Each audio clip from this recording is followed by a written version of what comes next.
옛 현인들은 마음이 착한 사람은 얼굴만 봐도 알 수 있으며 조금도 틀리지 않는다고 가르쳤습니다. 옛 현인들의 가르침 채널에 오신 시청자 여러분을 환영합니다. 여러분도 아시다시피 인품은 한 사람을 만드는 핵심 가치입니다. 옛 현인들은 인품이 없는 사람은 아무리 재능이 많아도 사람의 마음을 얻기 어렵다고 말했습니다. 우리는 매일 다양한 유형의 사람들과 일하고 소통해야 합니다. 사람마다 개성과 마음이 다릅니다. 하지만 진심인 사람, 마음이 착한 사람을 알아보는 것은 결코 간단하지 않습니다. 어떤 사람들은 몇 번의 만남만으로도 그들의 진실함과 선량함을 뚜렷하게 느낄 수 있습니다. 하지만 어떤 사람들은 수년간 알고 지냈음에도 불구하고 그들의 진짜 모습을 완전히 이해할 수 없게 만듭니다. 교묘한 말솜씨, 감정을 숨기는 능력, 혹은 내면의 깊은 슬픔이 때때로 그들의 본성을 가리기도 합니다. 그렇기 때문에 낯선 사람과 만나는 것은 새로운 땅에 발을 딛는 것과 같습니다. 우리는 관찰하고 귀 기울이는 법을 배워야 하며 시간과 인내심이 숨겨진 것을 밝혀주도록 해야 합니다. 옛사람들은 말이 생각을 반영하고 행동이 본성을 드러낸다고 가르쳤습니다. 말 한마디, 눈빛, 미소, 혹은 다른 사람을 대하는 방식을 통해 우리는 한 사람의 진정한 마음을 점차 알아차릴 수 있습니다. 오늘 공유할 내용에서 옛 현인들의 가르침 채널은 마음이 착한 사람을 알아보는 데 도움이 되는 섬세한 징후들을 여러분께 전해드리고자 합니다. 이 징후들은 다른 사람을 이해하는 데 도움이 될 뿐만 아니라 우리 자신을 되돌아보며 더 선하고 인자하게 살도록 이끌어줄 것입니다. 함께 듣고 생각하며 삶에 적용해 보시기 바랍니다. 베트남 속담에 친구를 가려 사귀고 살 곳을 가려 정하라는 말이 있습니다. 이 가르침들이 여러분이 더 현명하고 행복하게 사는 데 지침이 되기를 바랍니다. 첫째, 한 사람의 마음이 착한지 아닌지를 알려면 그 사람의 외모를 통해 보아야 합니다. 민간 신앙과 관상학에 따르면 한 사람의 운명은 종종 외모를 통해 매우 명확하게 드러납니다. 관상술에 근거하여 옛사람들은 걷는 모습, 서 있는 모습, 말하는 방식만 보고도 심리, 성격, 심지어 미래의 운명까지 예측할 수 있었습니다. 첫째, 먹는 모습입니다. 인상학에 따르면 단정하고 빠르게 먹지만 개걸스럽거나 허겁지겁 먹지 않는 사람은 귀한 상입니다. 천천히, 여유롭게, 꾸미지 않고 자연스럽게 먹는 사람도 좋은 상을 가진 사람입니다. 솥 안에서 먹고 정해진 방향에 앉으라는 말은 음식을 먹을 때 예의를 지키고 자신의 행동이 다른 사람에게 불쾌감을 주지 않도록 해야 함을 상기시킵니다. 반대로 개걸스럽게 먹고 단정하지 않게 앉으며 음식을 뱉거나 먹으면서 주위를 두리번거리는 사람은 천한 사람의 상입니다. 둘째, 웃는 모습입니다. 입꼬리로만 살짝 웃고 소리는 명확하게 내지 않지만 어깨와 등이 떨리는 사람은 속으로 계산하고 음모를 꾸미는 사람으로 성공하기는 쉽지만 다른 사람의 손실에는 냉담합니다. 반대로 시원하고 우렁찬 웃음소리를 내는 사람은 관대하고 자신감이 있으며 이익을 나눌 줄 아는 사람입니다. 만약 웃음소리가 막힌 듯 자연스럽게 나오지 않는다면 그것은 내면의 갈등을 표현하는 것입니다. 셋째, 말하는 모습입니다. 말을 하면서 상대방을 똑바로 쳐다보지 않는 사람은 정직하지 않고 올곧지 못한 사람의 상입니다. 만약 말할 때 손을 비비거나 부적절하게 손을 흔든다면 그것은 진실하지 않고 의심이 많으며 협력하기 어려운 사람의 표현입니다. 말을 할 때 앞뒤를 살피거나 까닭없이 좌우를 보는 사람은 음모를 꾸미고 무언가를 숨기고 있는 사람입니다. 넷째, 걷는 모습입니다. 걸음걸이가 급하고 서두르는 사람은 성격이 급하고 쉽게 화를 내거나 싸움을 일으키는 사람입니다. 옛 현인들의 관념에 따르면 이런 식으로 걷는 사람들은 재산상의 손실을 입기 쉽습니다. 반대로 오리처럼 뒤뚱거리며 걷는 사람은 이성을 유혹하기를 좋아하며 호탕한 성격을 가졌지만 진지함이 부족합니다. 뱀처럼 몸을 비비꼬며 걸으면서 걸음마다 머리를 살짝 흔드는 사람은 냉정한 마음을 가진 사람으로 다른 사람에게 손해를 끼치더라도 자신의 이익만을 꾀하는 경향이 있습니다. 학처럼 걷는 사람, 즉 발을 땅에서 높이 드는 사람은 내면의 삶에 자신을 숨기기를 좋아하며 내성적이고 정복하기 어렵습니다. 걸을 때 머리를 자주 숙이고 앞으로 약간 기울이는 사람은 과묵하고 몽상적이며 변덕스러운 성향을 가진 사람입니다. 걸을 때 배에서 엉덩이까지 부드럽게 움직이는 사람은 쾌활하고 인내심이 있으며 배우자를 잘 맞춰주는 사람입니다. 땅에 발을 끌며 천천히 걷는 사람은 감수성이 풍부하고 쉽게 토라지고 화를 내지만 또한 달래기 쉽고 금방 화를 푸는 사람입니다. 반대로 등을 곧게 펴고 일정한 걸음으로 앞으로 나아가며 몸이 약간 뒤로 젖혀진 사람은 특별한 재능을 가지고 강직한 성격이며 많은 성공을 거두고 배우자에게 믿을 만한 기둥이 되는 사람입니다. 다섯째, 앉는 모습입니다. 인상학의 관념에 따르면 걷는 모습 외에 앉는 모습도 관상을 명확하게 보여줍니다. 대나무처럼 당당하게 서지 못한다면 버드나무처럼 너무 부드럽게 허리를 굽히지도 말아야 합니다. 앉아 있을 때 불안정하고 머리를 자주 흔드는 사람은 사업에서 성공하기 어렵고 돈이 새어나가므로 선행을 베풀고 복을 쌓아 이를 해소해야 합니다. 앉을 때 한쪽으로 기울고 좌우로 번갈아 기울이는 사람은 결혼과 사업에서 불리함을 겪는 경우가 많습니다. 반대로 벽처럼 굳건하게 앉고 일어설 때 몸을 곧게 펴며 차분한 태도와 가볍고 편안한 걸음걸이를 가진 사람은 고상하고 부유한 풍채를 지닌 사람입니다. 여섯째, 자는 모습입니다. 먹고 마시는 것 외에 자는 모습도 인상학에서 특별한 의미를 가집니다. 용처럼 우아하게 누워 자고 눈을 감고 입을 다물고 얼굴에 생기 있는 홍조를 띤 사람은 귀한 상을 가진 사람입니다.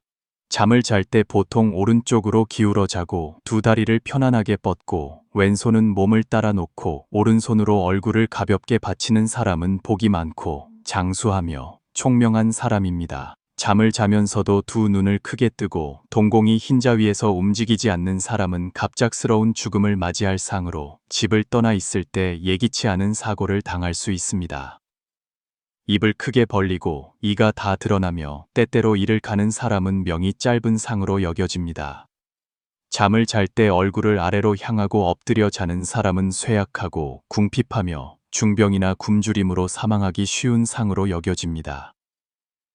잠을 자면서 때때로 입을 열어 분명하지 않은 내용으로 중얼거리는 사람은 하인이 될 상으로 여겨지며 약간의 명성과 이익이 있더라도 말년에는 쉽게 잃거나 손해를 보게 됩니다.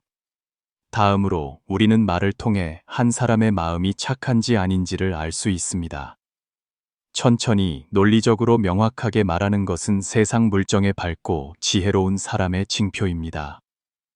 이런 사람들은 만물의 변화 앞에서 침착하고 너그러운 태도를 유지할 수 있으며 그로 인해 더 많은 것을 수용하고 모든 일을 더 쉽게 처리할 수 있습니다. 사람들은 종종 웅변을 잘하는 사람이 똑똑하다고 생각합니다. 그들은 대중 앞에서 유창하고 자신감 있게 말하는 사람이 사랑받고 성공하기 쉽다고 생각합니다. 그러나 현명한 사람들은 말하는 것은 하나의 능력이지만 침묵은 하나의 지혜라고 생각합니다. 지혜로운 사람은 변화 앞에서 항상 침착한 태도를 유지합니다.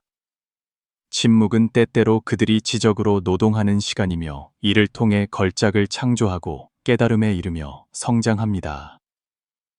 문호 빅토르 위고는 일찍이 재능은 고독 속에서 길러지고 기가에는 인생의 거친 파도 속에서 만들어진다고 말했습니다. 깊은 물 밑의 물처럼 바람이 강하게 불어 파도가 일어도 아래의 물줄기는 여전히 느리고 평온한 리듬을 유지합니다.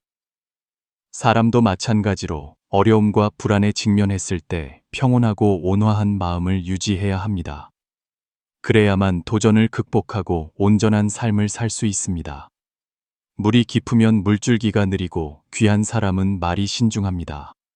무언가를 생각하고 싶거나 말하고 싶을 때 옛 현인들의 가르침처럼 말하기 전에 혀를 7번 굴리십시오. 신중하게 생각한 후에 결정을 내리고 어떤 말을 해야 하고 어떤 말을 하지 말아야 할지 판단하십시오. 침묵은 또한 일종의 포용입니다. 일의 진실 혹은 거짓은 시간이 가장 좋은 답이 되게 하십시오. 그러므로 당신은 단지 좋은 사람이 되는 법, 선량한 사람이 되는 법을 배우기 위해 노력하면 됩니다. 적절하게 침묵하는 법을 배우면 삶은 더 편안하고 평화로워질 것입니다. 친애하는 여러분, 사람을 보는 것은 그들의 행동, 성격, 그리고 마음을 알기 위함입니다. 외적인 모습뿐만 아니라 예로부터 옛 현인들은 결코 틀리지 않는 세 가지 사람 보는 법을 가르쳤습니다. 말하는 방식, 하는 말을 듣고 한 사람의 감정 표현 방식을 관찰하면 우리는 그들의 성격을 판단할 수 있습니다. 행동하는 방식을 보면 친구를 신중하게 사귀지 않으면 친구라고 불리는 사람의 진짜 얼굴을 볼 수 없습니다. 보통 친구에게 해를 입었을 때 사람들은 비로소 내가 눈이 없었구나라고 외칩니다. 소통을 통해 판단하기. 매일 우리는 다양한 성격을 가진 많은 사람들과 일하고 소통하고 협력해야 합니다. 만약 사람을 보는 능력이 없다면 당신은 나쁜 사람을 만나 자신에게 해를 끼칠 것입니다. 그렇다면 우리는 어떻게 사람을 보아야 할까요? 주의 깊게 듣고 섬세하게 관찰하며 이해하기 위해 너그러운 마음을 유지하십시오. 그것이 바로 옛 현인들이 전수한 현명한 사람 보는 법입니다. 시간을 두고 사람을 보는 것은 장기적인 관찰을 의미합니다. 처음 만났을 때부터 한 사람에 대해 좋고 나쁨을 성급하게 결론 내리는 것이 아닙니다. 성급한 결론은 나쁜 사람과 좋은 사람을 잘못 판단하게 하여 나중에 그 사람과의 관계에 영향을 미칠 수 있습니다. 게다가 사람은 생존의 이익을 위해 대부분 가면을 쓰고 있습니다. 당신을 만났을 때 그들은 종종 가짜 가면을 씁니다. 이것은 의식적인 행동입니다. 이 가면들은 당신이 좋아하는 각도에서만 드러납니다. 만약 당신이 이것들만을 근거로 한 사람의 좋고 나쁨을 판단하고 그들과의 교류 수준을 결정한다면 당신은 실수를 저지를 수 있습니다. 시간을 두고 사람을 본다는 것은 첫 만남 이후에 당신과 그 사람이 처음 만났음에도 불구하고 오랜 친구처럼 느껴지거나 왠지 그 사람이 마음에 들지 않더라도 약간의 거리를 둘 필요가 있다는 의미입니다. 주관적인 감정 요소가 개입되지 않도록 하십시오. 침착하게 상대방의 행동을 관찰하십시오. 보통 사람은 아무리 성격을 숨겨도 결국에는 진짜 얼굴을 드러내게 됩니다. 가면을 쓰는 것은 의도적인 행동이므로 오래되면 그들을 지치게 만들어 스스로 가면을 벗게 만듭니다. 그때 진짜 성격이 드러날 것입니다. 그 사람은 당신이 그들의 행동과 태도를 침착하게 관찰하고 있다는 것을 모를 수도 있습니다. 속담에 있듯이 밤이 길어야 잠을 오래 잔 것을 알고 세월이 길어야 사람의 마음을 안다. 옛 현인들은 시간을 두고 사람을 보는 것이 바로 이 격언을 적용하는 것이라고 가르쳤습니다. 시간을 통해 다양한 유형의 사람을 알아볼 수 있습니다. 성실하지 않은 사람. 그들은 처음에는 매우 열정적이지만 나중에는 무관심해집니다. 처음에는 친절하지만 나중에는 멀어집니다. 시간을 통해 당신은 이 변화를 알아챌 수 있습니다. 거짓말하는 사람. 이런 유형의 사람들은 이전의 거짓말을 덮기 위해 끊임없이 거짓을 사용합니다. 시간이 지나면 그 거짓말의 허점이 드러나게 됩니다. 말과 행동이 일치하지 않는 사람. 이런 사람들에게 말과 행동은 완전히 다른 두 가지 문제입니다. 시간은 당신이 이 불일치를 발견하도록 도와줄 것입니다. 사실, 시간을 통해 소인배와 군자를 포함한 모든 유형의 사람을 볼 수 있습니다. 그러나 한 사람의 진짜 성격을 알아보기까지는 오랜 시간이 걸릴 수 있습니다. 여기에는 고정된 기준이 없습니다. 어떤 사람은 두세 번의 만남만으로도 그들의 본질을 명확하게 이해할 수 있습니다. 하지만 어떤 사람은 2, 3년을 함께 지내도 진짜 모습은 여전히 미스터리입니다. 낯선 사람과 만날 때 당신이 새로운 땅을 탐험하고 있다고 상상해 보십시오. 너무 서두르지 말고 몇 걸음 물러서십시오. 시간을 갖고 귀 기울이고 관찰하십시오. 이것은 당신이 해야 할 최소한의 자기 보호 방법입니다. 시간을 갖고 다른 사람을 귀 기울이고 관찰하는 것은 많은 이점이 있습니다. 그러나 때로는 긴급한 상황에서 장기간 관찰할 시간 없이 한 사람과 협력할지 여부를 신속하게 결정해야 할 때가 있습니다. 이런 상황에 직면하면 일부 사람들은 전적으로 자신의 직감에 의존합니다. 그들은 좋으면 좋은 것이고 좋지 않으면 좋지 않은 것이라고 생각합니다. 직감은 때때로 매우 정확하지만 또한 신중해야 합니다. 직관적인 경험은 과거에는 옳았을지 모르지만 미래에는 실수로 이어질 수 있습니다. 왜냐하면 사람의 성격은 매우 다양하여 이 사람에게 맞는 것이 다른 사람에게는 맞지 않을 수 있고 과거에 맞았던 것이 미래에는 맞지 않을 수 있기 때문입니다. 따라서 직감 외에 관찰과 평가를 종합적으로 결합하십시오. 사람의 심리적, 생리적 상태는 만남과 접촉 시의 환경의 영향을 받기 때문에 당신의 직감도 환경의 영향을 받을 수 있습니다.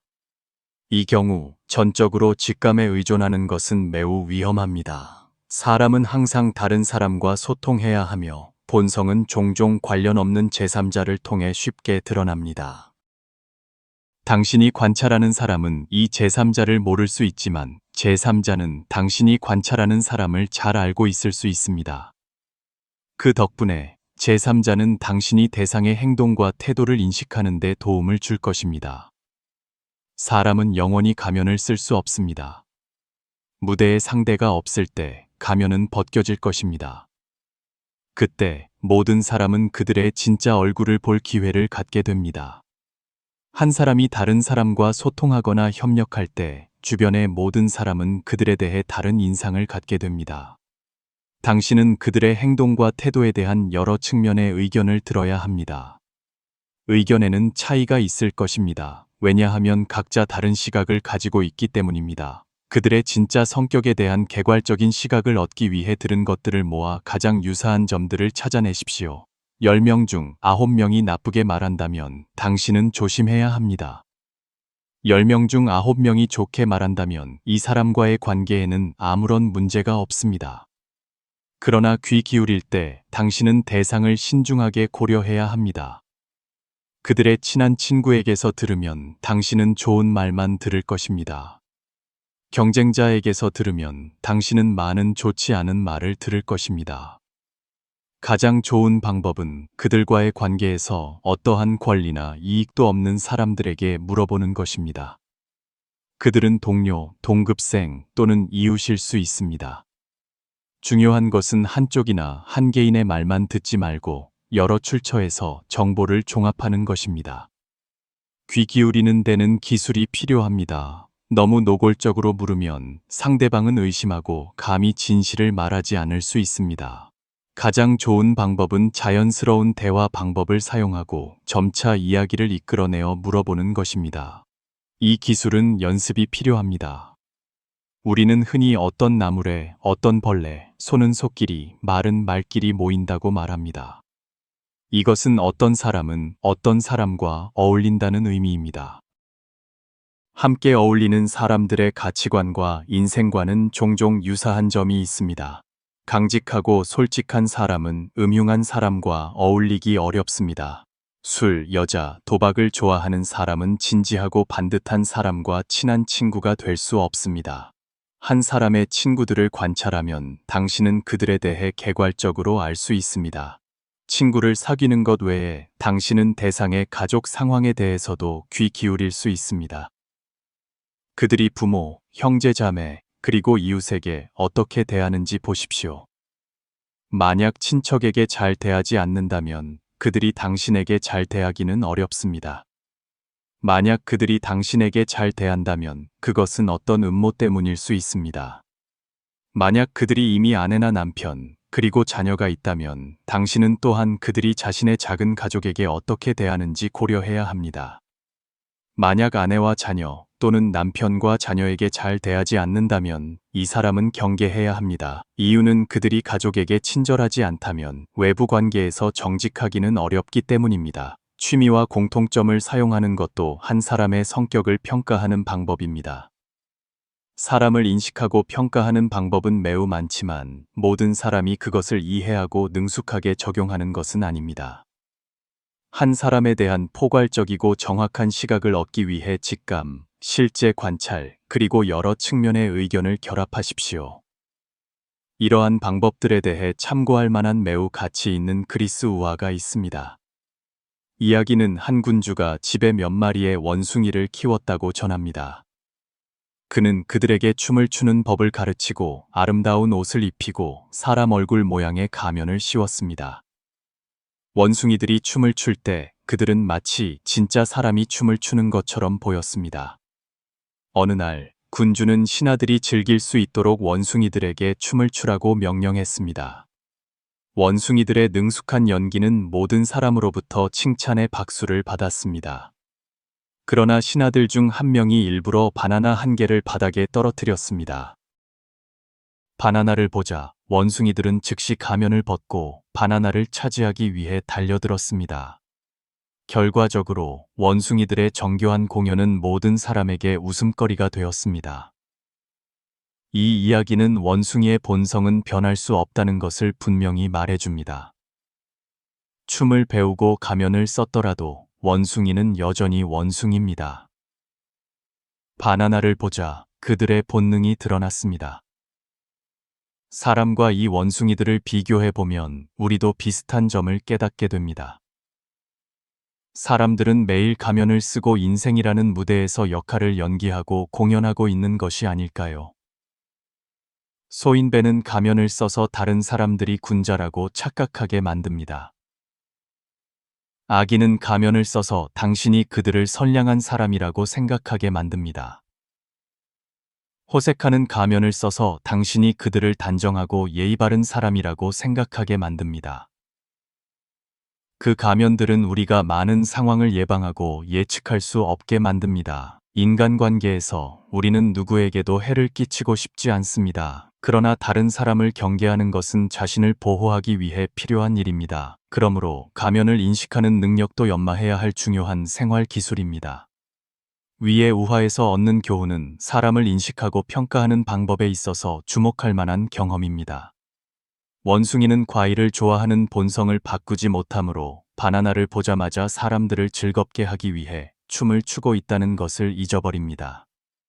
사람도 아무리 변장해도 자신이 좋아하는 것을 만나면 무의식적으로 자신의 진짜 얼굴을 드러내게 됩니다. 실제 예로 호세카는 평소에는 매우 친절하지만 미인을 보면 두 눈이 거기에 고정될 것입니다. 도박을 좋아하는 사람은 밖으로는 열정이 없는 척하지만 도박판을 보면 자신을 억제할 수 없습니다. 그들이 본성을 드러내면 좋지 않다는 것을 모르는 것이 아니라 자신이 좋아하는 것을 만나면 저 원숭이들이 바나나를 보았을 때처럼 즉시 진짜 자신을 드러냅니다.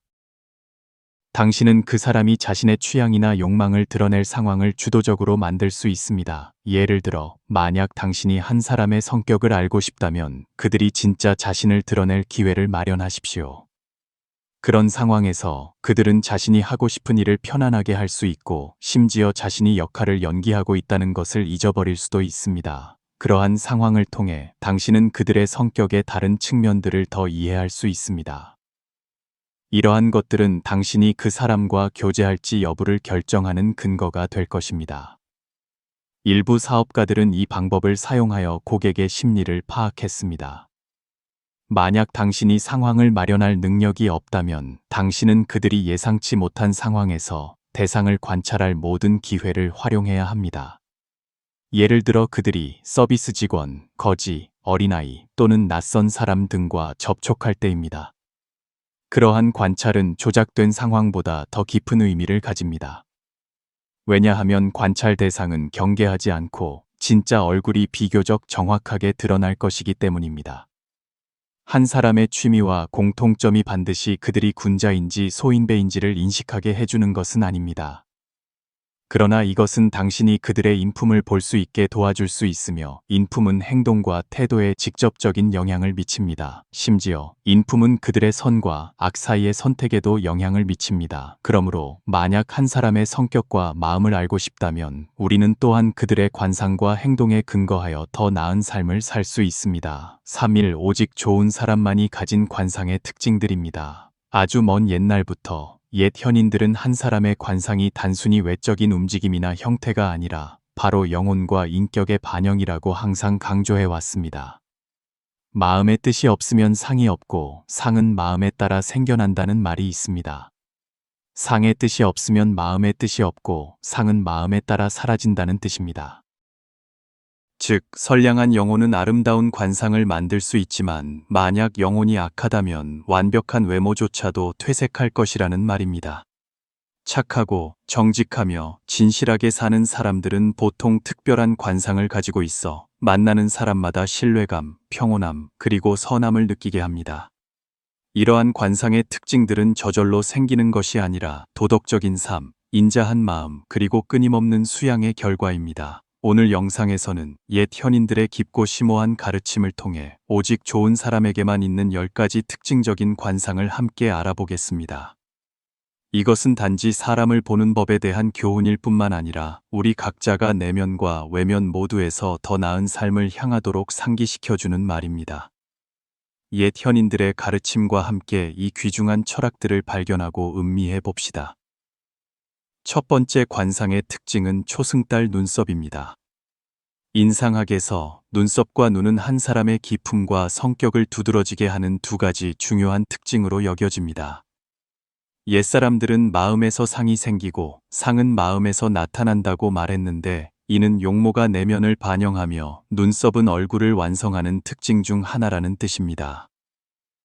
길고 부드러우며 초승달 모양으로 굽은 눈썹, 즉 초승달 눈썹을 가진 사람들은 보통 특별한 기품을 지니고 있습니다. 눈썹에 거꾸로 솟은 털이 없고 윤곽이 뚜렷한 것은 충직함, 세심함, 그리고 쾌활함의 상징입니다. 그들은 온화하고 선량하게 살며 주변 사람들에게 잘 대하는 법을 항상 알고 특히 이성에게 인기가 많습니다. 여성에게 초승달 눈썹은 감정과 이성의 조화로운 결합을 나타냅니다. 이들은 똑똑하고 민첩하며 능력 있는 여성들입니다. 겉보기에는 연약해 보일 수 있지만 그들의 내면은 매우 강하고 굳셉니다. 가정이나 직장에서 그들은 솔직하고 유능하며 항상 명확한 목표를 설정하고 노력합니다. 그렇기 때문에 그들은 단지 견고한 정신적 지주가 될 뿐만 아니라 믿을 수 있는 동반자이기도 합니다. 이러한 관상의 특징을 가진 남성들은 보통 호감 가는 외모를 가지고 있어 첫 만남부터 좋은 인상을 주기 쉽습니다. 그들은 종종 모든 사람에게 사랑받고 경력에서 귀인의 도움을 받습니다. 만약 겸손하게 살고 덕을 지킨다면 그들은 아주 일찍부터 성공을 거둘 것입니다. 철학자 노자는 선한 사람은 천하가 그를 공경하고 교만한 사람은 천하가 그를 멀리한다고 말했습니다. 즉, 현명하고 겸손한 사람은 사랑받고 교만하고 거만한 자는 멀리한다는 뜻입니다. 초승달 눈썹의 관상은 단지 외적인 아름다움을 반영할 뿐만 아니라 선량한 영혼과 귀중한 인격의 표시이기도 합니다. 당신은 주변 사람 누구에게서 이 관상의 특징을 발견했습니까? 혹시 당신 자신이 이 특별한 관상의 특징을 가지고 있습니까? 당신의 생각을 공유해 주세요. 두 번째 관상의 특징은 풍만하고 매끄러운 이마입니다. 인상학에서 이마는 한 사람의 가정 환경, 재물운, 그리고 인생 초기의 전망을 명확하게 나타내는 곳으로 여겨집니다. 이곳은 관록궁의 위치로 운명, 경력, 그리고 지혜를 나타내는 궁입니다. 옛사람들은 종종 상은 마음에서 생기고 영화는 이마에서 나타난다고 말했는데 이는 이마의 모습에서 한 개인의 부유함과 지혜의 잠재력을 볼 수 있다는 의미입니다. 풍만하고 매끄러우며 밝은 이마를 가진 사람들은 보통 좋은 가정 환경과 어린 시절부터 견고한 기반을 가진 사람으로 여겨집니다. 만약 이마에 깊은 함몰, 점, 파상 또는 울퉁불퉁한 선과 같은 결점이 없다면 그들은 사교적이고 소통에서 조화로우며 모든 사람에게 사랑받는 사람들입니다. 그들이 어디에서 태어났든 그들의 본성은 항상 친근함을 발산하며 좋은 관계를 구축하는 방법을 알고 있습니다. 그렇기 때문에 어디를 가든 귀인을 만나 도움을 받고 인생에서 발전할 수 있는 여건을 조성합니다. 약간 둥글고 높으며 심지어 약간 돌출된 이마를 가진 사람들은 보통 부와 권력에 대한 큰 잠재력을 가지고 있습니다. 이것은 일찍 경력을 안정시키고 중요한 직책을 맡을 능력이 있으며 큰 영향력을 창출하는 사람의 징표입니다. 그러나 이처럼 완벽한 이마의 관상은 매우 드물고 모든 사람이 소유하는 것은 아닙니다. 하지만 단지 이마가 두드러지고 넓고 균형 잡혀 있다면 그것은 이미 긍정적인 신호이며 명석한 지혜, 깊은 생각, 그리고 넓은 마음을 나타냅니다. 그런 사람들은 재능뿐만 아니라 포용력 있는 마음을 가지고 있으며 옹졸하거나 이기적이지 않습니다. 철학자 공자는 군자는 화의부동하고 소인은 동의불화한다고 가르쳤는데, 이는 군자는 모든 사람과 온화하게 지내지만 맹목적이지 않은 반면 소인은 화합하는 척하지만 마음은 계산으로 가득 차 있다는 의미입니다. 아름답고 밝고 매끄러운 이마를 가진 사람은 군자처럼 사는 사람으로 항상 재능과 인격으로 빛납니다. 세 번째 관상의 특징은 흰 자위보다 검은 자위가 많은 눈입니다. 인상학에서 눈은 영혼의 창으로 비유되며 감정을 드러내는 곳일 뿐만 아니라 한 사람의 도덕적 품성, 지혜, 그리고 운명을 반영합니다. 옛사람들은 종종 상은 마음에서 생기고 빛은 눈에서 드러난다고 말했는데, 이는 눈빛이 각자의 내면, 지혜, 그리고 성격을 명확하게 나타낸다는 의미입니다. 흰 자위보다 검은 자위가 많은 눈을 가진 사람들은 보통 매우 똑똑하고 예리하며 관찰력이 뛰어납니다. 그들은 문제를 명확하게 인식하고 선악을 구별하며 기회를 포착하고 올바른 결정을 내리는 능력을 가지고 있습니다.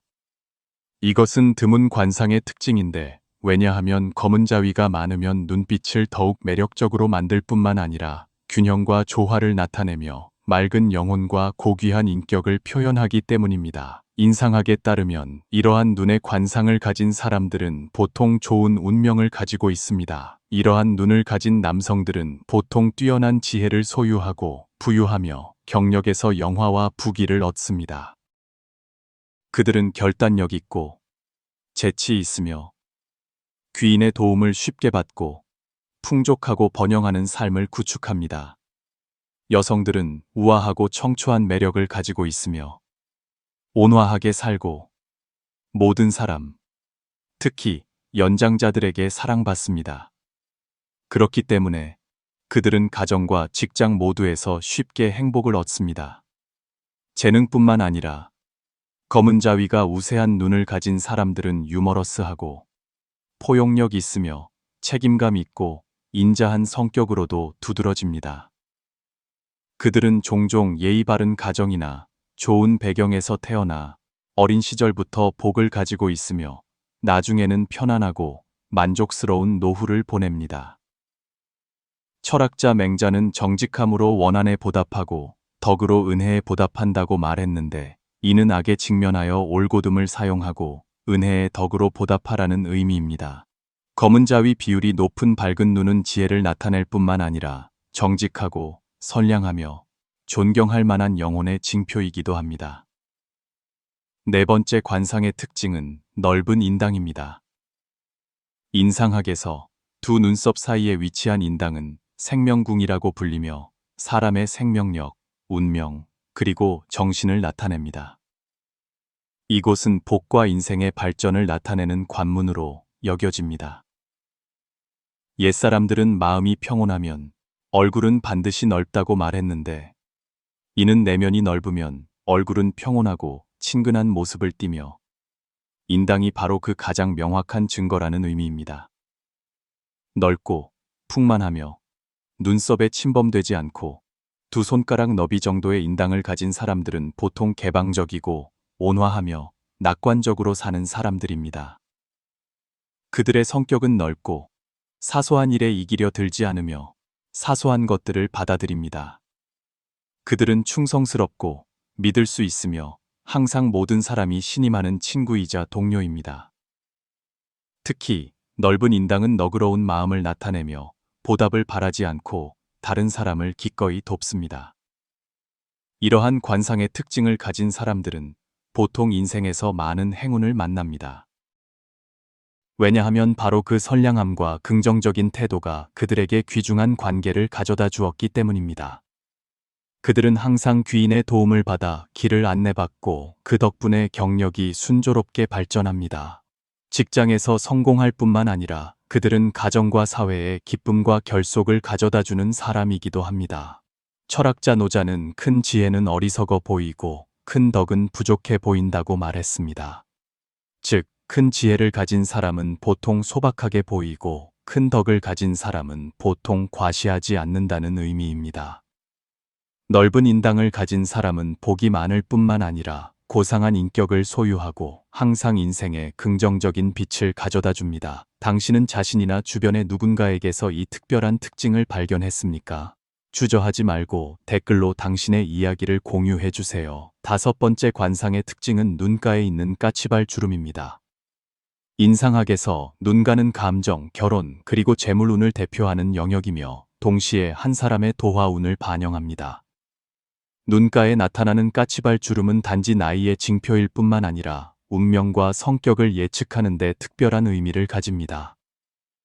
옛사람들은 기쁨은 이마에 나타나고 재물은 눈꼬리에 드러난다고 말했습니다.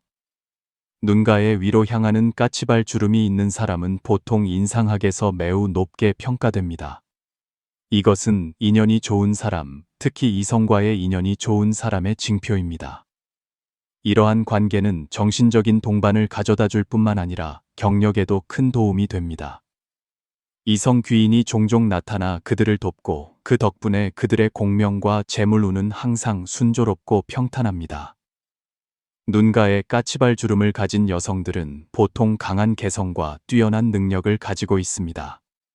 그들은 똑똑하고 유연하며 일 처리가 능숙하여 많은 훌륭한 성과를 이룹니다. 활달한 성격과 능숙한 대처 능력은 그들이 중요한 관계를 구축하는 데 도움을 주어 그로 인해 재물운이 점점 더 풍부해지고 경력이 번창합니다. 특히 그들의 노년운은 보통 물질적으로나 정신적으로나 번영하고 안정적입니다. 일찍부터 까치발 주름이 있는 남성들도 주목할 만한 사람들입니다. 그들은 사교적이고 친절하며 섬세하고 예민한 대처 방식으로 항상 모든 사람에게 사랑받습니다. 이러한 사람들은 문제를 깊이 있게 인식하고 다른 사람을 이해하고 공유하는 능력이 있어 쉽게 견고한 관계를 유지하고 좋은 감정을 기반으로 경력을 발전시킵니다. 철학자 공자는 화이부동, 동이불화라고 말했는데 이는 진정한 화합은 진심에서 비롯되는 것이지 위선에서 비롯되는 것이 아니라는 의미입니다. 눈가에 까치발 주름을 가진 사람들은 보통 진심과 오래 지속되는 감정의 상징입니다. 이것은 그들이 성공하는 데 도움을 줄 뿐만 아니라 의미 있는 삶을 가져다 줍니다. 인상학에서 눈썹과 눈 사이에 있는 전태궁은 재산, 가정생활, 그리고 한 사람의 성격과 영혼을 반영하는 중요한 영역입니다. 이 궁은 또한 토지, 재산, 그리고 삶의 풍요로움을 소유할 수 있는 가능성의 기반으로 여겨집니다. 옛사람들은 종종 집안이 화목하면 만사가 흥하고 택지가 복을 정한다고 말했는데 이는 가정의 화목과 재산의 기반이 행복과 성공의 열쇠라는 의미입니다.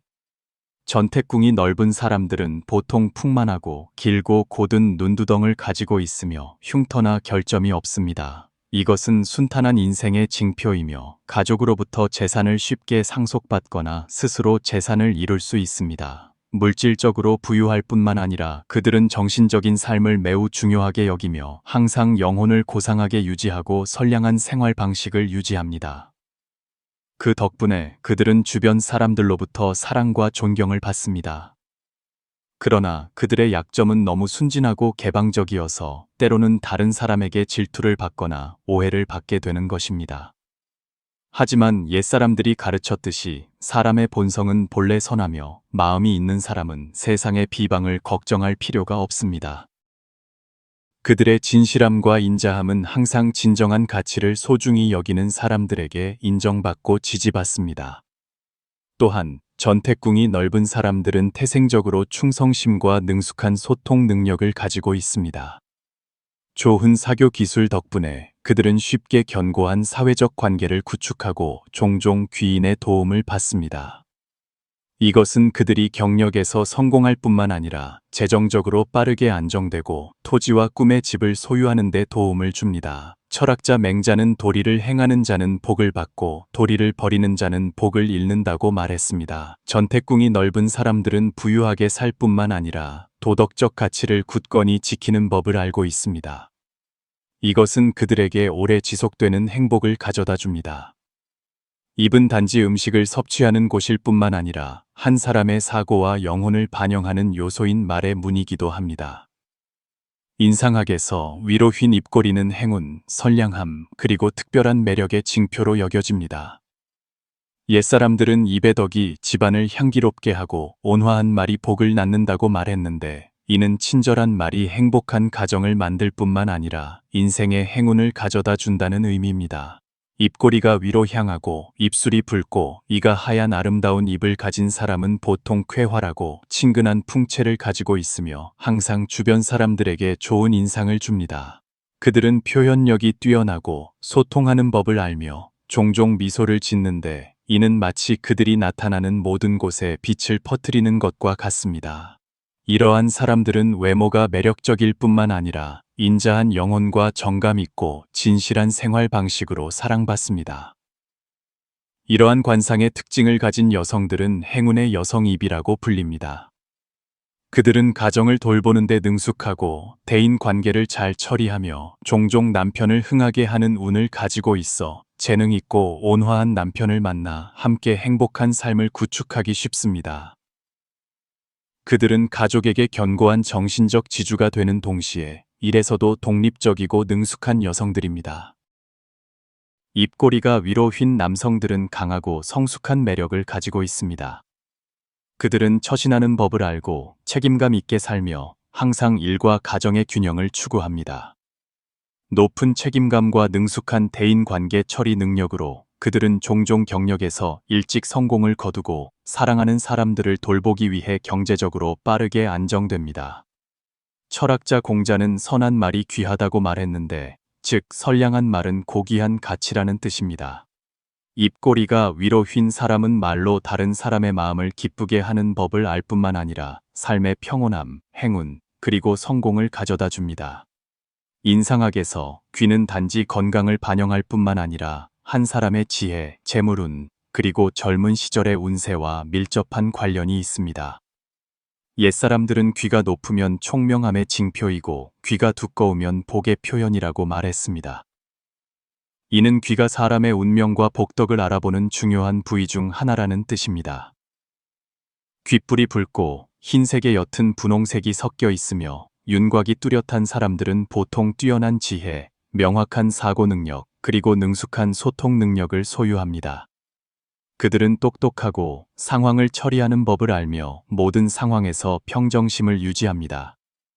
그뿐만 아니라 이것은 사회적 지위가 있고 많은 사람에게 존경과 사랑을 받는 사람의 징표이기도 합니다. 붉은 귓불은 물질적 부유함을 나타낼 뿐만 아니라 선량한 영혼의 상징이기도 합니다. 이러한 관상의 특징을 소유한 사람들은 보통 만족할 줄 알고 다른 사람을 질투하거나 시기하지 않으며 항상 긍정적인 태도를 유지하고 삶에 만족합니다. 바로 그 인자함과 이해심 덕분에 그들은 귀인의 도움을 받아 편안하고 풍족한 삶을 누립니다. 게다가 귓불이 붉은 사람들은 보통 예민하고 배우기를 좋아하며 깊은 사고를 합니다. 그들은 옳고 그름을 구별할 줄 알고 사물을 꿰뚫어 보며 항상 정확한 결정을 내립니다. 그들의 성격은 안정적이고 신중하게 일하며 머리가 명석하고 부지런하여 직장과 생활에서 신뢰할 수 있는 사람이 됩니다. 겉보기에는 말이 없거나 냉정해 보일 수 있지만 사실 그들은 친절하고 주변 사람들의 이야기를 기꺼이 듣고 공유하는 사람들입니다. 철학자 노자는 만족할 줄 아는 사람이 부자라고 말했는데, 이는 평온하게 살고 삶에 만족하는 사람은 항상 행복을 찾을 것이라는 뜻입니다. 귓불이 붉은 사람은 지혜와 재물운뿐만 아니라 넓은 마음을 가지고 있으며 항상 친절과 인자함으로 빛납니다. 9번째 관상의 특징은 둥글고 풍만한 턱입니다. 인상학에서 턱은 노년의 행운, 안정, 그리고 행복의 상징으로 여겨집니다. 둥글고 풍만한 턱을 가진 사람은 보통 낙관적인 성격을 가지고 있으며 정감 있게 살고 항상 가족의 가치를 소중히 여깁니다. 옛사람들은 복은 얼굴에 있고 녹은 턱에 있다는 말이 있는데, 이는 둥글고 풍만한 턱이 풍족하고 만족스러운 삶의 징표라는 것을 암시합니다. 둥근 턱을 가진 사람들은 보통 초년에 부지런히 일하며 힘든 세월을 보냅니다. 하지만 나이가 들수록 그들은 더욱 풍부한 복을 누리게 됩니다. 이것은 노년 운이 좋고 자손이 번창하며 부유하고 귀한 사람의 관상입니다. 그들의 얼굴은 보통 복스러운 모습을 띠어 상대방이 친근하고 신뢰하며 좋아하게 만듭니다. 그뿐만 아니라 그들은 일상생활에서 직장에서부터 사회적 관계에 이르기까지 많은 행운을 만납니다. 둥글고 풍만한 턱을 가진 여성들은 보통 미학적으로 많은 사람들이 추구하는 현대적인 스타일은 아닙니다. 그러나 인상학적으로 그들은 온후하고 자비로우며 동정심이 풍부한 사람들입니다. 그들은 항상 어려움에 처한 사람들을 기꺼이 돕고 독립적으로 살며 경력과 가정 사이의 균형을 맞추는 법을 알고 있습니다. 이들은 세심하면서도 능력 있는 여성들로 가족에게 견고한 지주가 됩니다. 이러한 턱의 관상을 가진 남성들은 보통 돈을 버는데 매우 능숙하고 재정을 관리하며 가족을 돌봅니다. 그들은 삶을 즐길 줄 알 뿐만 아니라 책임감 있게 살며 항상 고상한 목표를 향해 나아갑니다. 온화한 성격과 깊은 사고 덕분에 그들은 경력에서 쉽게 성공을 거두는 동시에 나중에 편안하고 행복한 삶을 유지합니다. 철학자 공자는 인자는 산을 즐기고 지자는 물을 즐긴다고 말했는데, 이는 인자한 사람은 산처럼 굳건함에서 즐거움을 찾으며 둥글고 풍만한 턱은 바로 그 안정, 낙관, 그리고 인자함의 표현이라는 뜻입니다. 남성이든 여성이든 만약 이러한 관상의 특징을 소유하고 있다면 당신은 운이 좋고 복이 있으며 만족스러운 삶을 사는 사람으로 여겨집니다. 단지 미학적인 관점 때문에 이 관상의 특징을 서둘러 바꾸지 마십시오. 왜냐하면 그것은 귀중한 운명의 징표이기 때문입니다. 당신은 자신이나 주변 사람들에게서 이 관상의 특징을 발견했습니까?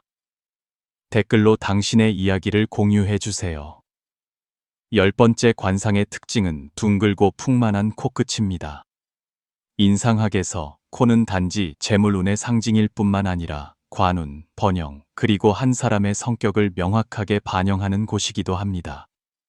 옛사람들은 종종 재물은 코에서 시작되고 복은 이마에 모인다고 말했는데, 이는 둥글고 풍만한 코끝을 가진 사람은 항상 풍부한 복을 가지고 있다는 의미입니다. 콧대가 높든 낮든 둥근 코끝을 가진 사람들은 모두 좋은 관상을 가진 사람으로 평가됩니다. 둥글고 풍만한 코끝은 복스러운 모습을 가져다 줄 뿐만 아니라 순탄한 운명의 명확한 징표이기도 합니다. 인상학에 따르면 코는 재백궁이라고도 불리며 재산을 축적하는 능력과 재정 관리 능력을 나타내는 곳입니다. 인상학자들은 종종 코의 관상을 가장 먼저 봅니다. 둥근 코끝을 가진 사람들은 보통 소통에 매우 능숙하고 임기응변에 능하며 항상 합리적이고 이치에 맞게 생활합니다. 그들은 다른 사람의 기분을 상하게 하는 일이 거의 없으며 항상 모든 일을 부드럽게 하지만 효과적으로 처리합니다.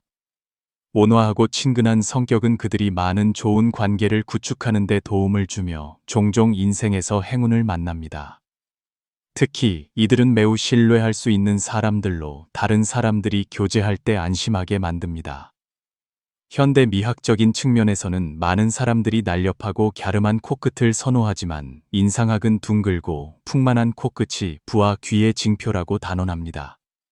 빛나고 풍만한 코끝을 가진 사람으로 둥글고 닫힌 콧구멍과 높은 콧대가 결합되면 보통 행운, 풍부한 재물, 그리고 인자한 성격을 소유합니다. 그들은 재산을 축적할 줄 알 뿐만 아니라 기꺼이 나누고 다른 사람을 돕습니다. 넷째, 심생상, 상생명. 첫째, 심생상이란 무엇인가? 불교와 도가의 엄숙하면서도 깊이 있는 분위기 속에서 마음과 상의 개념은 섬세하고 독특하게 해석됩니다. 마음은 단지 심장의 중심이나 영혼일 뿐만 아니라 그것은 정신적 본질이며 모든 생각, 의식, 그리고 삶의 관점의 근원입니다. 마음이 착한 사람에 대해 말할 때 우리는 실제로 건강한 생각을 하고 아름다운 삶의 관점을 가지며 고귀한 생활 방식을 가진 사람에 대해 말하고 있는 것입니다. 그들의 성격, 태도, 그리고 주변 세계에 대한 태도는 항상 진실함, 자비심, 포용력, 그리고 사심 없는 마음을 보여줍니다. 반대로 상은 외모, 특히 얼굴을 말하며 마음속에 숨겨진 모든 것을 반영합니다. 만약 마음이 내면의 본질이라면 상은 그것을 밖으로 반영하는 생생한 그림입니다. 실제로 한 사람의 관상은 종종 그들의 영혼의 본질에 대해 많은 것을 드러냅니다. 인상학에서처럼 얼굴의 모든 특징은 각각의 이야기를 들려줍니다. 마음과 상의 결합은 원인과 결과의 관계와 다르지 않습니다. 심생상이란 영혼의 본질이 외모를 통해 밖으로 반영될 것이라는 필연적인 법칙을 의미합니다. 마음은 근원이고 상은 그것의 반영이며 우리가 매일 만나는 모든 얼굴에 명확하게 표현됩니다. 둘째, 상생명이란 무엇인가?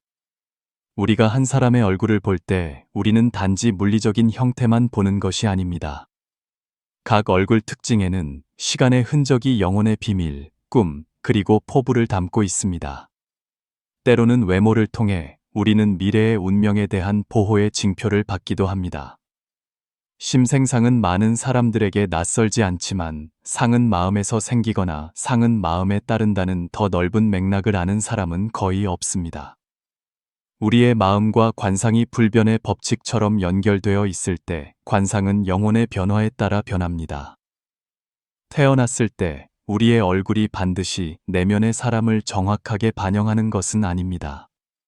하지만 세월이 흐르면서 모든 감정, 사상, 그리고 경험이 점차 얼굴에 새겨져 특징적인 모습을 만들어내고 각자의 성격과 행동을 통해 표현됩니다.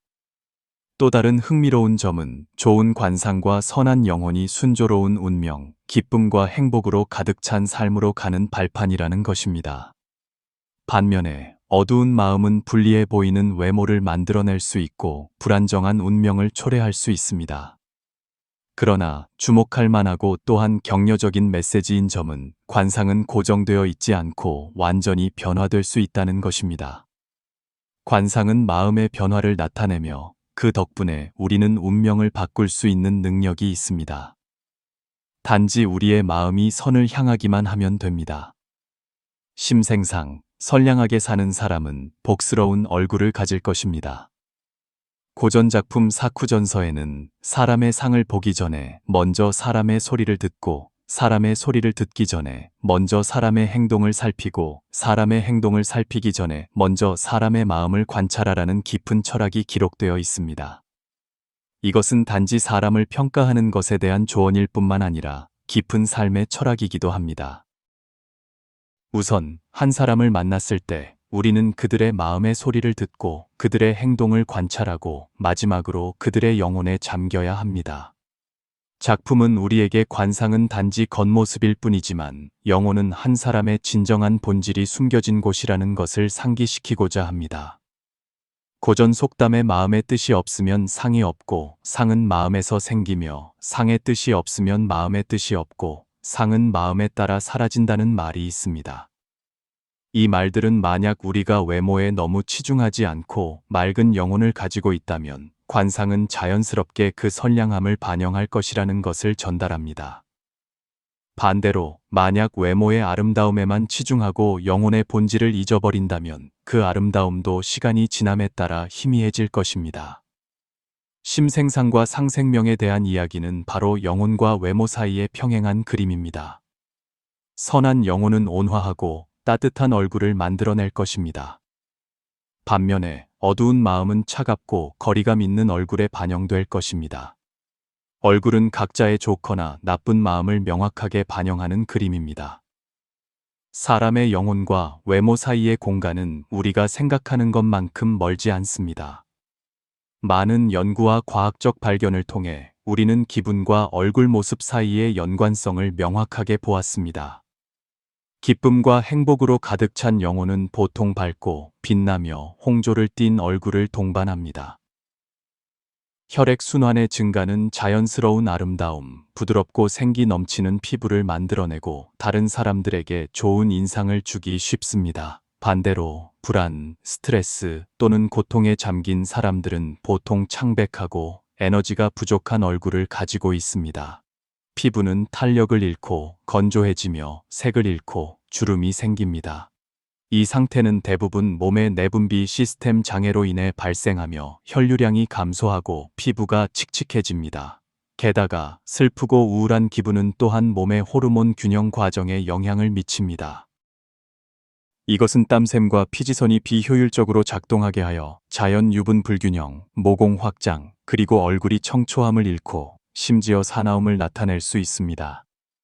마음과 상의 연관성, 사실인가 관념인가? 관상이 항상 마음을 반영하는 것은 아닙니다. 우리는 종종 얼굴이 마음의 얼굴이라고 듣지만 이 관점의 정확성에 대해 스스로 질문을 던지는 경우가 적지 않습니다. 실제로 외모는 각자의 마음을 반영할 수 있는 능력이 있습니다. 우리의 모든 행동, 사고, 그리고 감정은 얼굴, 눈 또는 심지어 몸짓에 숨겨져 드러납니다. 그러나 외모를 통해 사람을 읽는 것이 항상 쉬운 것은 아닙니다. 어떤 사람들은 완벽한 아름다움을 부여받지 못했지만 그들의 영혼은 선량하고 따뜻하며 다른 사람을 끌어당기는 빛을 발산합니다. 반대로 완벽한 얼굴을 가졌지만 내면에는 평온하지 않고 어두운 마음을 품고 있는 경우도 있습니다. 다섯째, 관상을 바꾸어 운명을 개선하는 방법입니다. 미용 시술을 통한 외모의 변화가 점점 더 보편화되고 있습니다. 주된 목표는 외모를 개선하고 얼굴의 불운한 징후를 제거하여 더 나은 삶을 맞이하는 것입니다. 그러나 더 중요한 것은 진정한 관상은 단지 얼굴과 몸매만 포함하는 것이 아니라 흉내낼 수 없는 기품과 독특한 특징과도 관련이 있다는 것입니다. 그렇다면 어떻게 관상을 변화시켜 운명을 개선할 수 있을까요? 그 답은 바로 영혼, 정신, 그리고 사고를 향상시키는 것에서부터 시작하는 것입니다. 내면으로부터의 변화야말로 자신을 위한 완벽한 그림을 만드는 열쇠입니다. 오랜 시간과 실제 경험을 통해 우리는 사람의 관상과 영혼이 밀접한 관련이 있다는 것을 깨달았습니다. 기분이 변하면 그것은 또한 우리의 얼굴과 외모에 직접적인 영향을 미칩니다. 한때 온화함으로 가득 찼던 사람이 점차 탐욕과 사악함에 빠져드는 것을 상상해 보십시오. 그들의 외모도 변하여 다가가기 어렵고 무서워지며 예전처럼 친근하지 않게 될 것입니다. 반대로 꽤 강직하고 까다로워 보이는 사람도 그들의 영혼이 점점 사랑과 포용으로 가득 차면 빛나고 따뜻해질 수 있습니다. 이 변화는 단지 외모뿐만 아니라 기품, 눈에서 나오는 빛, 그리고 그들이 전달하는 감정에도 있습니다. 선한 영혼, 포용력 있는 마음은 관상을 밝게 할 뿐만 아니라 독특한 아름다움, 저항할 수 없는 강한 매력을 돋보이게 합니다. 아름다움은 단지 얼굴의 완벽한 선에만 있는 것이 아니라 영혼에서 발산되는 반짝이는 빛이기도 합니다.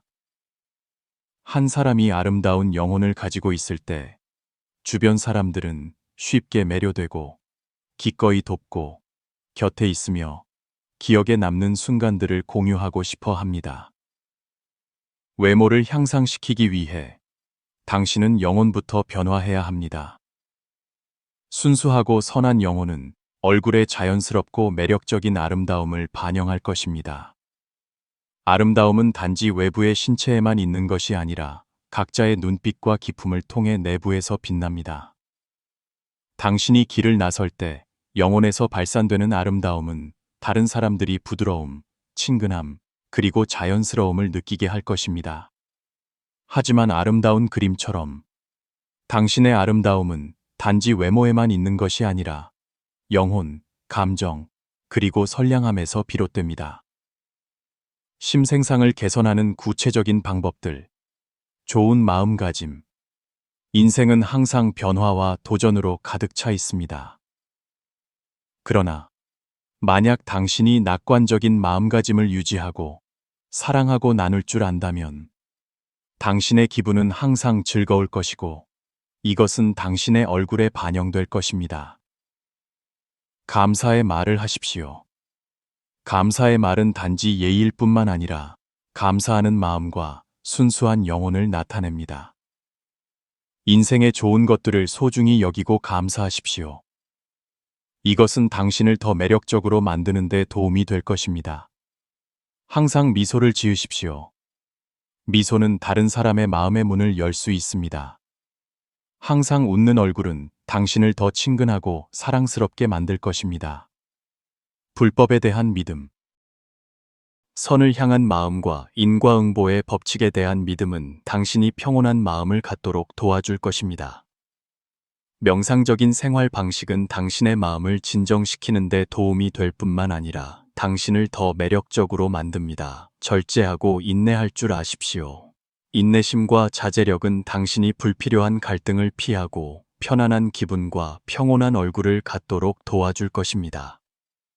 좋은 친구를 찾으십시오. 우리는 종종 좋은 친구가 귀한 보석과 같다고 말합니다. 선한 영혼과 황금 같은 마음을 가진 사람들과 친구가 되는 것은 긍정적인 가치를 가져다주고 당신이 발전하도록 돕고 모든 상황에서 격려의 원천이 될 것입니다. 반대로 나쁜 환경은 당신을 끌어내릴 것입니다. 먹을 가까이 하면 검어지고 등불을 가까이 하면 밝아진다는 것은 사람과 주변 환경 사이의 관계에 대한 깊은 철학입니다. 심생상은 단지 외모의 반영일 뿐만 아니라 영혼의 표현이기도 합니다. 진정한 아름다움은 우리 각자의 내면에 있는 평온함과 자질에서 드러납니다. 심생상을 개선하는 방법에 대한 조언들은 아름다워지기 위해서는 외모를 가꾸는 것뿐만 아니라 영혼을 키워야 한다는 것을 보여주었습니다. 나이가 점점 들면서 당신은 몸이 가난한 것은 두렵지 않다는 것을 깨닫게 될 것입니다. 가장 두려운 것은 마음이 가난한 것입니다. 경제적인 빈곤은 개선될 수 있지만 가난한 마음은 고치기 매우 어렵습니다. 심리학에 따르면 가난한 마음은 자신의 역할에만 잠겨 있기를 좋아하고 다른 사람을 위해 생각하고 고려할 줄 모르며 책임을 질 정신도 없는 고정된 사고방식입니다. 그들은 종종 인생의 모든 장애가 돈이 부족하기 때문이라고 생각하여 변화하려는 노력을 하지 않거나 하룻밤 사이에 부자가 되기를 바라며 불법적인 방법을 모색합니다. 그들은 비관적으로 살고 자신의 신세를 한탄하며 잘 나갈 때나 못 나갈 때나 다시 일어설 방법을 모릅니다. 만약 당신 주변에 마음이 가난한 사람들이 있다면 빨리 멀리하십시오. 마음이 가난한 사람은 자신을 파괴할 뿐만 아니라 당신에게도 영향을 미쳐 끌어내립니다. 메마른 마음은 구제할 방법이 없습니다. 옛말에 몸이 가난하면 추위가 3할이고 마음이 가난하면 고통이 7할이라는 말이 있습니다. 가난한 마음을 가진 사람은 돈이 없는 것보다 더 무섭습니다. 그들은 실질적인 행동의 중요성을 영원히 이해하지 못하고 하늘로 한 걸음에 오르기만을 바라며 가족을 부양하기 위해 일을 잘하는데 마음을 다잡고 싶어 하지 않습니다. 그런 마음이 가난한 사람과 함께 있으면 당신은 의지를 잃고 인내심을 소진하며 당신을 한 걸음씩 깊은 구렁으로 끌어내릴 뿐입니다.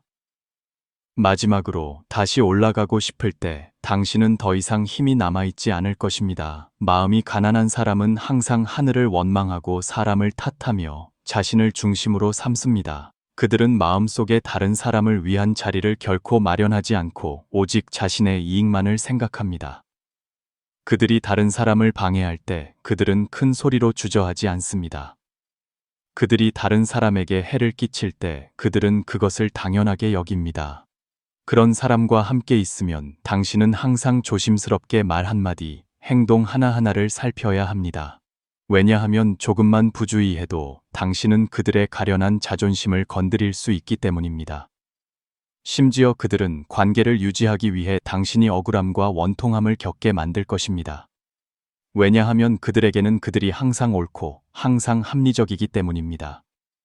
마음이 가난한 사람은 금은 보화를 안고 있어도 행복하지 않고 또한 매우 빨리 예전처럼 지독하게 가난해집니다.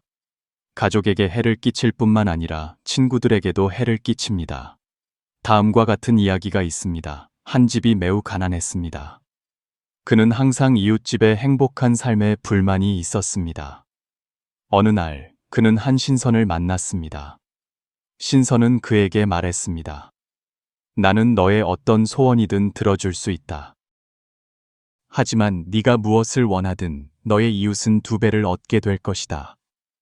그는 마음속으로 이리저리 생각했습니다. 만약 내가 큰 별장을 원하면 이웃집은 2채의 별장을 얻게 될 것이다. 만약 내가 아주 많은 돈을 원하면 이웃집은 더 많은 돈을 얻게 될 것이다. 마침내 그는 사악한 표정으로 신선에게 말했습니다. 제 한쪽 눈을 멀게 해 주십시오. 마음이 가난한 사람은 선량한 마음이 부족합니다. 감사할 줄 모르고 다른 사람에게 분노를 터뜨립니다. 그들은 수양이 부족할 뿐만 아니라 인격적으로도 결함이 있습니다. 한 사람의 내면이 극도로 가난해지면 실로 구제할 방법이 없습니다.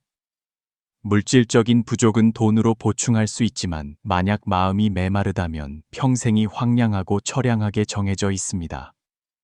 마음이 가난한 사람은 마음이 좁고 시야가 좁습니다. 그들은 본질적으로 기계가 부족합니다. 그들의 삶에는 기쁨과 재미가 부족합니다. 인생에서 일시적인 가난은 두렵지 않지만 마음이 가난하여 평생 가난할까 두렵습니다. 당나라의 유명한 시인 왕발은 가난할수록 뜻을 굳게 하고 푸른 하늘에 닿는 높은 뜻을 잃지 말아야 한다고 말했습니다. 많은 사람들이 항상 다른 사람들이 얼마나 부유하고 화려한지 곁눈질하며 다른 사람의 부귀영화를 시기하지만 실제적으로 삶에 직면하고 삶을 사랑하는 법을 모릅니다. 그들은 다른 사람에게서 배우고 부지런히 일하며 긍정적으로 나아가는 법에 주의를 기울이지 않습니다. 그들은 단지 명성, 부귀, 헛된 영화를 숭배하고 원한에 가득 찬 시기와 질투를 할 뿐입니다.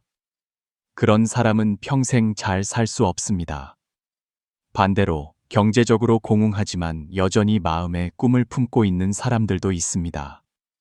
그들의 눈에는 항상 긍정적인 빛과 희망이 반짝입니다. 그들은 영원히 희망을 포기하지 않고 부지런히 일하고 배우며 한 걸음씩 공영을 극복합니다. 이 세상에 하늘에서 떨어지는 행운은 없습니다. 인생의 고난은 영원히 노력하고 자신의 본분을 다하며 실질적인 일을 하는 사람들에게만 길을 내어줄 뿐입니다. 사람들은 당신이 어떤 사람이 되고 싶은지 그런 사람들과 함께 있으라고 말합니다. 열여전에는 맹자 삼천지교 이야기가 기록되어 있습니다.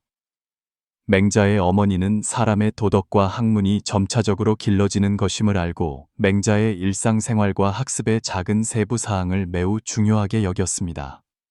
처음에 맹자의 집은 묘지 근처에 있었습니다. 어린 맹자는 장래 행렬을 보고 하루 종일 모래밭에서 관을 묻고 무덤을 만드는 놀이를 흉내냈습니다. 맹자의 어머니는 이곳이 아들에게 좋지 않은 영향을 미친다고 생각하여 시장 거리로 이사했습니다. 하지만 어린 맹자는 노점상들을 따라하며 물건을 팔고 손님을 부르는 것을 배웠습니다. 맹자의 어머니는 다시 이사할 수밖에 없었고 마침내 학교 근처로 이사했습니다. 어린 맹자는 학교 학생들을 따라 예의를 배우고 손을 모으고 절하며 양보하며 걷는 것을 배웠습니다. 그때서야 맹자의 어머니는 안심하며 이곳이야말로 내 아들이 거주하기에 적합한 곳이라고 말했습니다. 유유상종, 사람은 무리지어 나뉜다. 그것은 변할 수 없는 법칙입니다. 먹을 가까이 하면 검어진다. 등불을 가까이 하면 밝아진다. 현명한 사람을 가까이 하고 소인배를 멀리하라. 그것이 한나라가 흥성한 비결입니다. 제갈량은 출사표에서 누구와 교제하느냐에 따라 그와 같은 사람이 된다고 말했습니다. 만약 마음이 가난한 사람과 교제하면 당신은 단지 부정적인 에너지의 굴레에 빠져 제자리에 머물게 될 것입니다. 그렇지 않으면 그들은 당신의 의지를 잃게 하거나 인내심을 소진시켜 당신을 성급하고 감정적인 부정적인 감정에 쉽게 휩쓸리게 만들고 그들의 가난함과 약점을 이용하여 당신에게 의지하거나 도움을 구하게 할 것입니다. 생명은 소중합니다.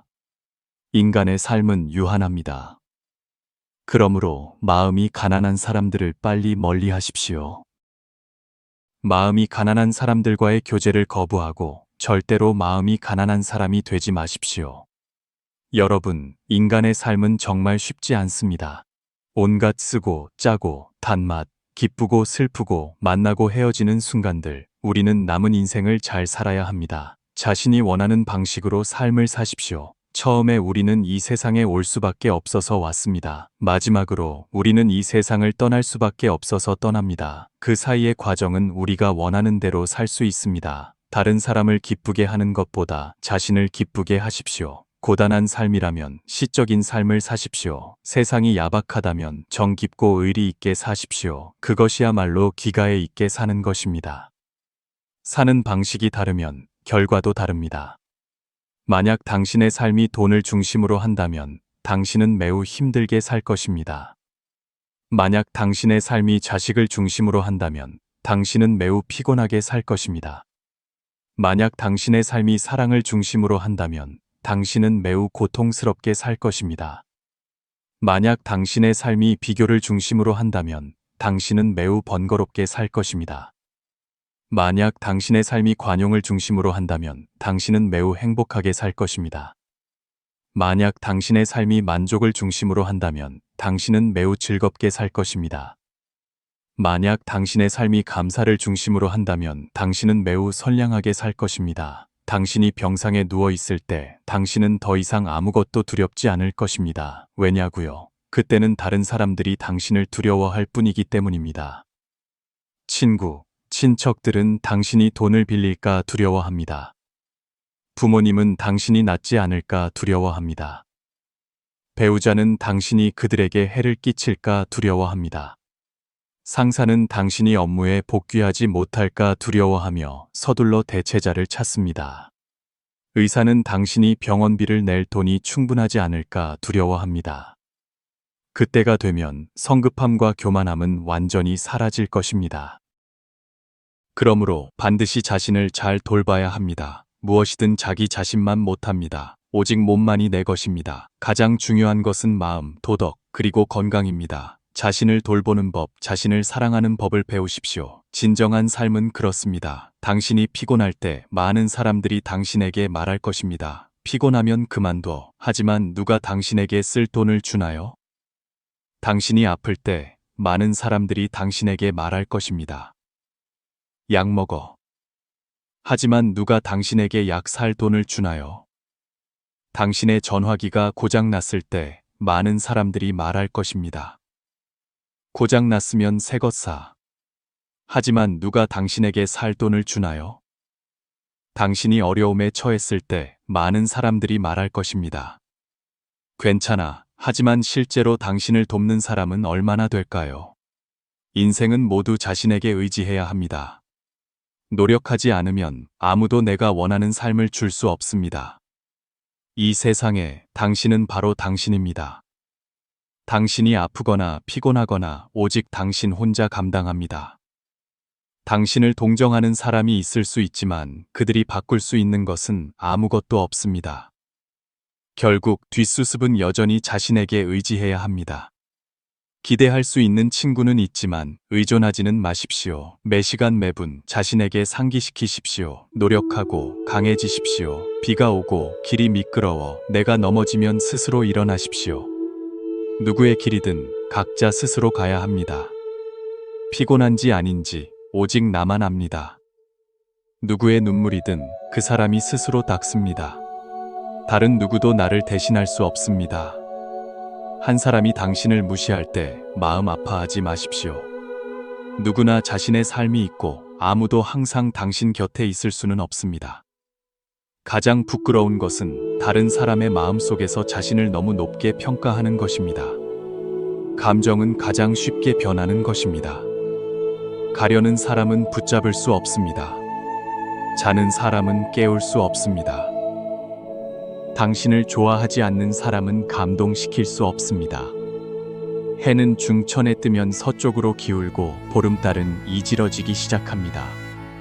부족함이 있어야 오래가고 완벽하지 않은 것이 인생입니다. 사실 가장 아름다운 경지는 꽃이 다 피지 않았을 때, 달이 아직 차지 않았을 때입니다. 고개를 숙일 줄 알면 문에 부딪히지 않을 것입니다.